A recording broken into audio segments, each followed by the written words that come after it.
Hoje iremos fazer um passo a passo desse oriki. Existem várias versões na pronúncia dele e a mensagem que vem trazendo é a seguinte: saúdo meu ori, aquele que se lembra de mim, aquele que é mais rápido em me ajudar do que qualquer um outro orixá. Nenhum orixá consegue nos abençoar sem o apoio, sem a permissão do ori. Que o ori me guie para a prosperidade.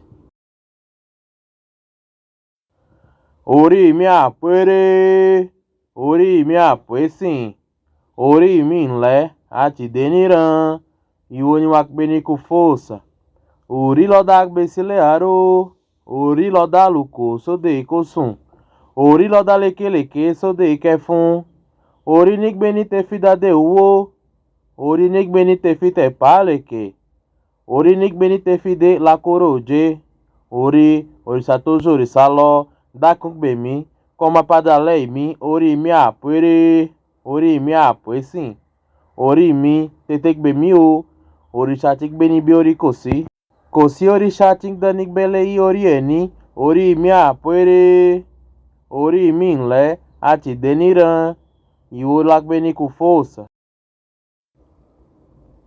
Ori mi àpérè, orí mi àpérè,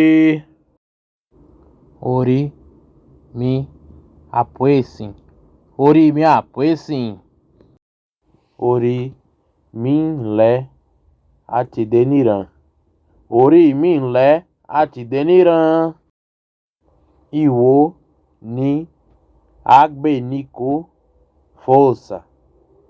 Ìwọ ni wàá gbé ní kò força. Orí lọ́dá àgbé sílẹ̀ àrò, orí lọ́dá àgbé sílẹ̀ àrò, orí lọ́dá àlùkò sóde kòsùn, orí lọ́dá àlùkò sóde kòsùn, orí lọ́dá lékelèké sóde kẹfún, orí lọ́dá lékelèké sóde kẹfún, orí ní gbé ní tefídádé owó, orí ní gbé ní tefídádé owó, orí ní gbé ní tefítẹ̀ pálèkè, orí ní gbé ní tefítẹ̀ pálèkè, orí ní gbé ní tefídé lakóró òjé, orí ní gbé ní tefídé lakóró òjé, orí òrìṣà tó jù òrìṣà lọ, orí òrìṣà tó jù òrìṣà lọ.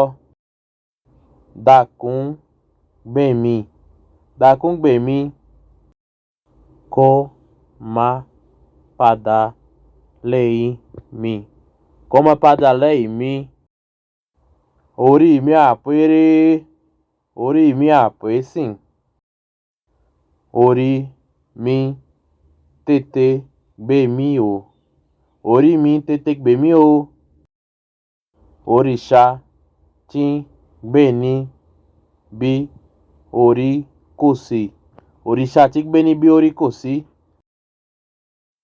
kò sí òrìṣà tí ń dání gbé lẹ́yìn orí ẹni, kò sí òrìṣà tí ń dání gbé lẹ́yìn orí ẹni, orí mi àpérè,